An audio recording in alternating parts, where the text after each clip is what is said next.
ಕರೆದು ಮನೇಲಿ ಊಟ ಹಾಕಿ. ಅದು ತುಮಕೂರಿನ ಚರಿತ್ರೆ. ಆದರೆ ಬೆಂಗಳೂರಲ್ಲಿ ಈ ಥರ ಒಬ್ಬ ನಾಟಕಕ್ಕೆ ಹೋಗಿದ್ದ ನನ್ನ ಫ್ರೆಂಡು, ಅವ್ರಿಗೆ ಇದೆ ವರ್ಷಕ್ಕೊಂದು ನಾಟಕ ಮಾಡಿಸ್ಬೇಕು, ಅದ್ರಲ್ಲೂ ಕುರುಕ್ಷೇತ್ರ ದುರ್ಗಿಸ್ತಾ ಮಾಡಿಸ್ಬೇಕು.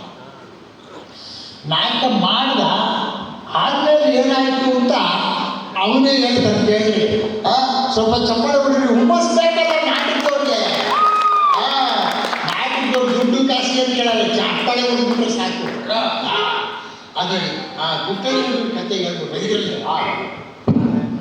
ನಾವು ಗುಟ್ಟಳ್ಳಿ ಹುಡುಗರನ್ನೆಲ್ಲ ಸೇರಿಸ್ಬಿಟ್ಟು ಒಂದು ಗೀತ ಲಂಕಾದಾನ ನಾಟಕ ಆಡಿಸಿದ್ದೆ. ಆಂಜನೇಯನ ಪಾಠ ಮಾಡಿದ್ದೆ ಹನುಮಂತ. ಬಹು ಸಂದಾಕ್ ಬಂದಿತ್ತು. ಕೊನೆಗೆ ನಾಟಕ ಎಲ್ಲ ಆಡಿಸಿದ ಮ್ಯಾಕೆ ಇನ್ನು ಜನ್ಮಕ್ಕೂ ನಾಟಕ ಆಡ್ಸಕ್ಕಿಲ್ಲ ಅಂತ ಪ್ರಮಾಣ ಮಾಡಿಬಿಟ್ಟೆ. ದೊಡ್ಡ ಅನುಭವ ಆಗೋಗ್ಬಿಟ್ಟು, ದೊಡ್ಡ ಕತೆ.